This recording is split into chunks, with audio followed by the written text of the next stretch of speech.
한 주간도 평안하셨는지요? 오늘도 온라인으로 여러분을 찾아뵙습니다. 자, 배우기 전에 함께 기도했으면 합니다. 어려운 환경에서 잘 견디며 이겨내는 지혜로움을 달라고 기도하시고요. 오늘도 역시 하나님의 말씀을 잘 깨달을 수 있도록, 그래서 그 말씀대로 살 수 있도록 해달라고 다 같이 함께 기도하시겠습니다. 기도하십니다.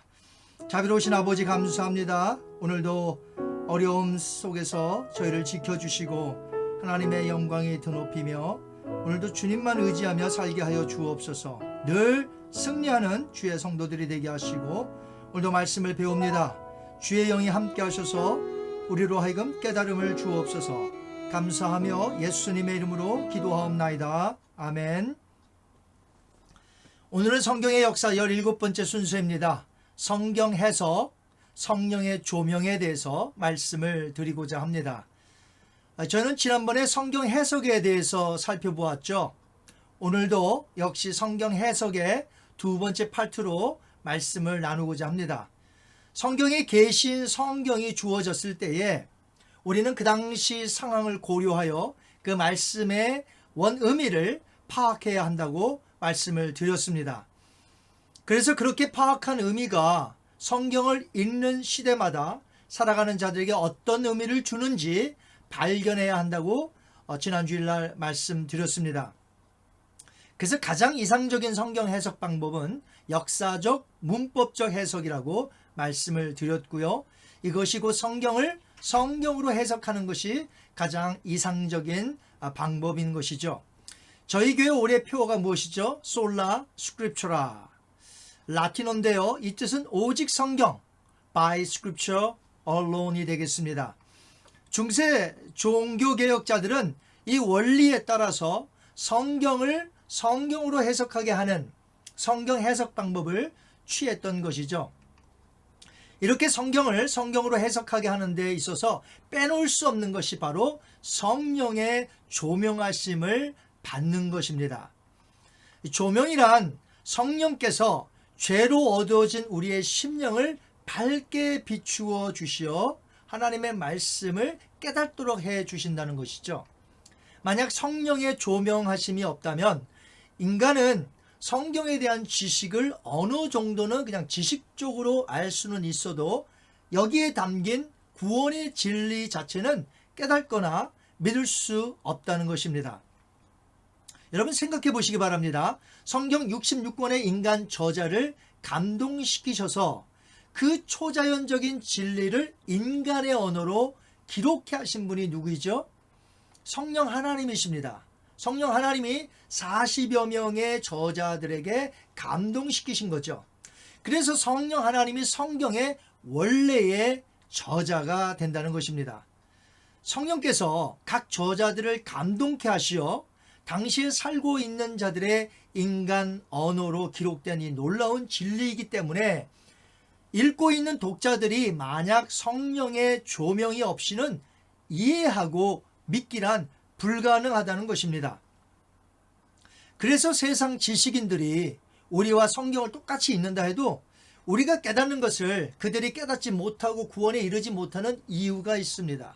우리는 깨닫는데 저들은 깨닫지 못하고 믿지 못해요. 그 이유는 성경의 원 저자이신 성령의 조명을 전혀 받지 못하기 때문이지요. 자유주의 신학자들 중에서도 아주 유명한 학자들이 있습니다. 하지만 아무리 뛰어난 신학자라고 할지라도 성령의 조명을 통한 믿음의 눈으로 성경을 연구하지 못하면 어떻게 될까요? 설사 학식이 매우 부족한 자가 있다고 합시다.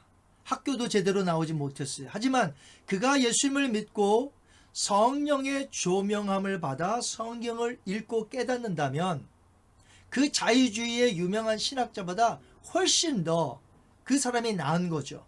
왜냐하면 성령의 조명을 받아 성경의 진리를 깨달았기 때문이죠. 성령의 역사는 아주 많습니다. 그런데 그 중에 한 가지는 성경을 읽는 자들을 조명하시어 예수 그리스도를 밝히 알도록 만드시고 예수님을 구원자로 섬기도록 만드시는 일을 성령의 역사 가운데 하신다는 것이죠. 요한복음 16장 14절에서 15절을 제가 읽겠습니다. 성령이 내 영광을 나타내리니 내 것을 가지고 너에게 알리시겠습니다. 무릇 아버지께 있는 것은 다 내 것이라. 그러므로 내가 말하기를 그가 내 것을 가지고 너에게 알리시리라 하였노라. 아멘. 장로교 창시자였던 프랑스인 장 깔뱅, 영어로는 우리가 존 캘빈이라고 부르는데요. 16세기 종교개혁 당시에 어느 개혁자보다도 성령의 역사를 가장 많이 강조한 성령의 신학자였습니다. 많은 사람들이 이 장로교는 차갑고 냉랭하고 성령의 역사도 잘 강조하지 않는다고 하지만 그것은 잘못된 주장입니다. 원래 장로교의 창시자인 존 캘빈은 그 누구보다도 성령에 대해 그 당시 많이 강조했던 학자요 설교가였던 것이죠. 존 캘빈은 젊은 나이인 26세에 기독교 사상 가장 유명하다는 기독교 강요를 저술하였습니다. 저에게도 이렇게 한글판 기독교 강요가 있고요. 또 영어판 기독교 강요가 있고, 그 다음에 기독교 강요 굉장히 간단하게 초판이 있습니다. 참으로 그 가르침을 보면 방대하고 실로 대단합니다. 존 캘빈은 하나님의 말씀의 저자가 성령 하나님이기 때문에 성경은 성령의 조명에 의하여 반드시 해석되어져야 된다고 주장을 했습니다. 이것이 칼빈의 성경 해석에 있어서 아주 중요한 신학적 프린시플이죠. 우리는 성경 저자들이 아니기 때문에 성경 저자들이 쓴 성경을 읽고 그 의도를 해석해야 하는 사람들입니다. 그렇다면 성경 저자들이 성령의 감동을 받아 쓴 글을 어떤 마음으로 읽고 해석을 해야 될까요? 성령이 기록하신 성경을 마땅히 성령의 조명을 받아서 우리가 성경을 읽고 해석해야 한다는 것입니다. 그래서 캘빈은 해석자가 성경을 해석하기 위하여 그를 죄로부터 보호하고 본문의 참된 의도를 이해하도록 도와주는 역할이 성령이고 그것이 곧 성령의 조명이라는 것입니다. 캘빈이 성경을 해석하는 데 있어서 성령의 활동으로서 4가지의 강조한 그 요소들을 찾아볼 수 있습니다. 첫 번째로는요, 이 캘빈은 말하기를 성령이 성경의 참된 저자라고 강조했습니다. 따라서 해석의 주도권은 인간에게 있지 않고 성령님께 있다는 결론이지요. 그렇기 때문에 성경을 해석하기 위하여 해석자는 성령의 도우심을 필요로 한다는 것입니다. 캘빈은 성령 그 자신이 해석자다라는 말로써 그의 해석학의 신학적 전제를 설명하고 있습니다. 두 번째로는 캘빈은 말하기를 성령의 의도를 성경 해석에 있어서 가장 중요한 요소들 가운데 하나로 간주했던 것입니다. 캘빈에게 있어서 성령의 의도는 성경의 이해와 밀접한 관계에 연결되어 있습니다. 그러므로 해석자는 성경 해석에 있어서 성령의 의도를 찾아야 한다는 것이죠. 세 번째로 캘빈은 말합니다. 성령의 조명에 의하여 성경을 이해하는 것은 믿음과 연결되어 있다는 것입니다. 캘빈은 말하기를 믿음은 성령의 주요한 사역이며 오직 믿음에 의해서 성령께서 우리를 복음의 빛으로 인도한다라고 했습니다. 성경은 믿음이 있을 때에만 이해가 될 수 있다는 것이죠. 그 믿음을 가질 수 있도록 성령께서 조명해 주시고 역사하신다는 것이죠. 결국 성경을 통해 나타나는 믿음이란 성령의 조명의 결과로 생겨나는 것입니다. 그래서 수많은 사람들이 성경은 읽어도 자기의 이성 판단으로 읽고 있기 때문에 감동이 없어요. 이해할 수 없어요. 성경 기록을 믿지 못해 결국 성경을 부인하고 하나님을 부인하는 것이죠. 이것이 전부 성령의 조명이 없는 결과이기 때문에 오직 자신의 이성적 판단으로 성경을 읽었기 때문이에요. 믿음과 관련이 없는 현상들이죠. 오늘날 많은 사람들이 지식을 가지고 성경을 읽고 있습니다. 예수를 안 믿어도요. 그러나 믿을 수가 없는 거예요. 왜냐하면 성령의 조명을 받지 못했기 때문이지요. 그러니까 그들이 아무리 읽어도 소용이 없는 것입니다. 하지만 우리 크리스찬들이 읽을 때 믿음으로 읽고 깨닫는 이유는 우리가 잘나서가 아니라 우리가 하나님의 영을 받았기 때문이지요. 그래서 고린도전서 2장 12절 그리고 13절을 보면 이렇게 되어 있습니다. 우리가 세상의 영을 받지 아니하고 오직 하나님으로부터 온 영을 받았으니 이는 우리로 하여금 하나님께서 우리에게 은혜로 주신 것들을 알게 하려 하심이라. 우리가 이것을 말하거니와 사람의 지혜가 가르친 말로 아니하고 오직 성령께서 가르치신 것으로 하니 영적인 일은 영적인 것으로 분별하느니라. 아멘. 네 번째로 켈빈은 말하기를 우리가 성경을 해석함에 있어서 성령의 조명을 받기 위하여 기도해야 함을 강조했습니다. 예를 들면 켈빈은 다음과 같이 성경 연구나 성경을 읽기 전에 기도했다고 그래요. 오 전능하신 하나님, 우리에게 올바른 판단력이 없을 때, 또 우리 마음이 대낮에조차 소경이 될 때 당신의 영으로 우리를 비추사 당신의 말씀에 빛에 들어가게 하옵소서. 시편 저자도 이렇게 기도했습니다. 시편 119편 18절 말씀에 보니까 이런 말씀이 있습니다. 내 눈을 열어서 주의 율법에서 놀라운 것을 보게 하소서. 아멘. 내 눈을 열어 주의 율법에서 놀라운 것을 보게 하소서. 이렇게 켈빈은 성경 해석하는 데 있어서 성령의 네 가지 활동을 성령의 조명으로 보아 말했던 것이죠. 첫 번째, 성경의 참된 저자는 성령이라는 인식을 가지라. 두 번째, 성경의 저자는 성령이시니 성령의 의도를 발견하라. 세 번째, 성령의 조명은 믿음과 연결되어 있음을 알아라. 네 번째, 성령의 조명을 받기 위해 먼저 기도하라. 그렇습니다. 켈빈의 귀한 가르침이 오늘날 우리로 하여금 바른 해석을 하도록 깨우친다는 것입니다. 하지만 오늘날 성령에 대해 오해하는 사람들이 너무나 많아서 성령의 조명을 받아야 함을 마치 새로운 계시를 받는 것으로 착각한다는 것이죠.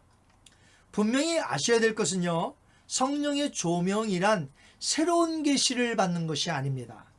성경은 하나님의 특별 계신 말씀으로서 우리 생활과 신앙의 유일한 법칙이 되지요. 성령은 이미 우리에게 종결로 허락해 주신 하나님의 계신 말씀을 이제 읽고 이해하며 믿고 따르도록 우리를 도와주셔서 깨닫게 해주시고 믿음을 갖게 해주신다는 것이지 새로운 계시를 주신다는 것이 아닙니다. 즉 새로운 계시를 또다시 주시는 것이 아니라 이미 하나님이 주신 이 진리에 계신 성경을 바로 이해할 수 있도록 하시는 하나님의 은혜가 바로 성령의 조명인 것이죠. 또한 성령의 조명을 마치 신비롭게 생각하여서 성경을 깨닫게 해달라고 기도하면 그 뒤로 심오한 영적 진리가 술술 깨달아져서 모든 구절을 이해할 줄 아는 것으로 여기는 사람들이 있는데 그런 것도 아닙니다. 성령의 조명을 받는다고 해서 갑자기 모르던 성경 66권의 모든 심오한 것을 한순간에 내가 지식으로 다 가진다는 것이 아닙니다. 사람들은 가만히 보면 신비한 체험을 갈망하며 신비함에 빠져들고자 하는 욕망이 있어요. 예수님을 믿어도. 하지만 성령의 조명이란 그렇게 신비롭게 갑자기 기도하고 성령의 조명을 받았더니 다 안다든지 아니면 성령의 조명을 새로운 계시를 받는 시간으로 여기면 안 된다는 것이죠. 우리는 성령의 조명을 받아 하나님의 말씀의 의도를 깨닫고 믿음으로 살게 하도록 성령께서 우리를 도와주신다는 것입니다. 그렇기에 성령의 조명이란 단지 기도만 한 후에 성경을 읽고 끝나는 것으로 다 되는 것이 아니고요. 성경을 읽을 때 기도하세요. 그럼 성령의 조명을 받아 내가 그 본문 말씀들과 어떻게 살아야 할지를 하나님이 성령께서 도와주시죠. 그러나 성경을 읽는 것에 성령의 조명이 끝나는 것이 아니고요.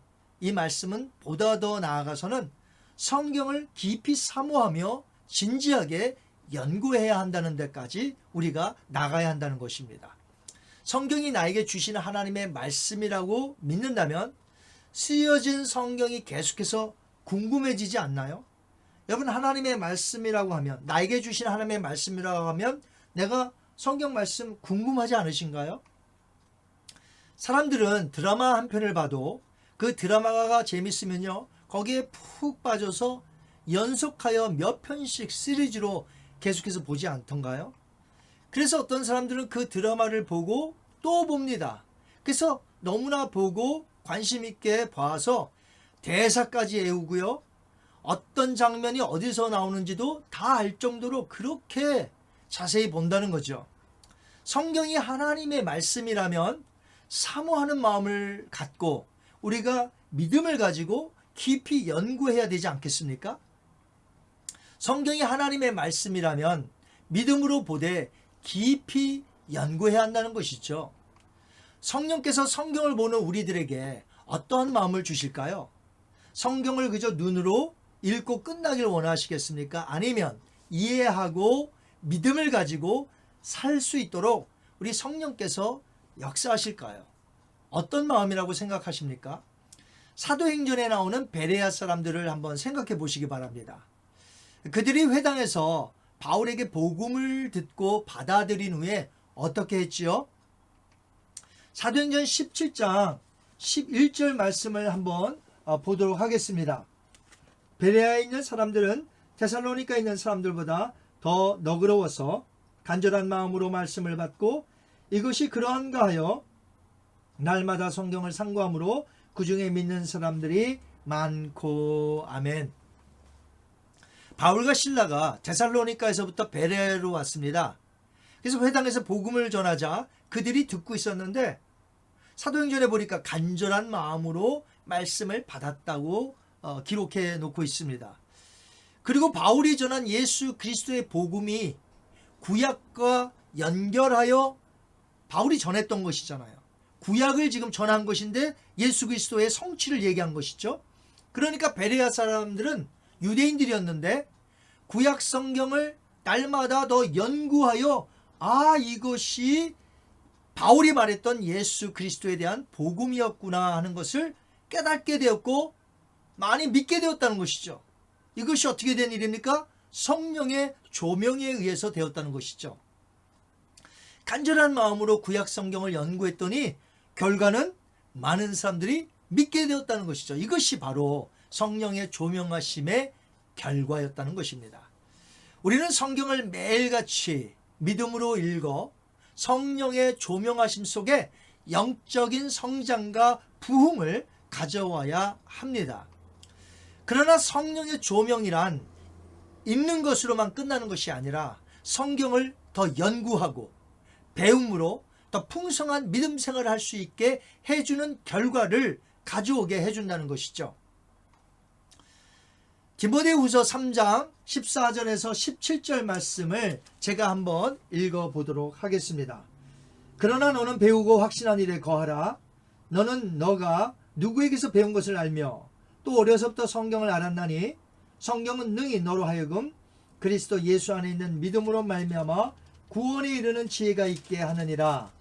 모든 성경은 하나님의 감동으로 된 것으로 교훈과 책망과 바르게 함과 의로 교육하기에 유익하니 이는 하나님의 사람으로 온전하게 하며 모든 선한 일을 행할 능력을 갖추게 하려 함이라. 아멘. 바울은 젊은 목회자 디모데에게 성경을 열심히 배울 것을 권했습니다. 또 배운 대로 확신을 가져야 하며 또한 확신 속에 행하라고 가르쳤던 것이죠. 그럼 바울이 목회자인 디모데에게만 그렇게 하라고 한 것일까요? 그렇다면 디모데 전서와 후서는 목회 서신으로 분류되기 때문에 목회자들만 읽어야 되겠네요. 그러면 모든 성도님들은 이 목회 서신인 디모데 전서와 디모데 후서, 디도서는 안 읽어도 됩니까? 그건 아니지 않습니까? 모든 교회에게 주신 말씀이에요. 그런데 교회의 지도자들에게 먼저 목회자들에게 주신 말씀인 것 뿐이죠. 그래서 디모데가 먼저 말씀을 받고 이제 성도님들에게 그렇게 가르쳐야 되는 거죠. 오늘 제가 여러분들에게 이렇게 성령의 조명을 받아 성경을 믿음으로 읽고 배워야 한다는 것을 지금 강조하듯이 디모데가 그렇게 성도들을 가르치라는 바울의 말씀이 아니겠습니까? 그래서 우리는요, 성경을 읽는 것으로 그치는 것이 아니라 성경을 읽고 더 깊이 연구하며 스터디해야 된다는 것이죠. 우리 모든 크리스찬들이 믿음으로 성경을 배웠으면 합니다. 확신 속에 그대로 실천해야 될 줄 알아요. 이런 모든 것이 성령의 조명하심이 없이는 안 되는 일입니다. 그렇기 때문에 우리는 성령의 조명을 받아 기도하며 말씀을 읽고 말씀을 연구하며 배우되 바른 해석을 하고 올바른 말씀을 전파하여 말씀대로 살아야 할 것입니다. 이 시간 한번 기도합니다. 자비로우신 아버지 하나님, 이 시간 감사합니다. 말씀을 배웠습니다. 성령의 조명에 대해서 배웠사오니 이제 성경을 읽을 때마다 해석할 때마다 성령의 조명하심을 받아 깨닫게 하게 하시고 믿음으로 실천할 수 있도록 은혜를 베풀어 주시옵소서.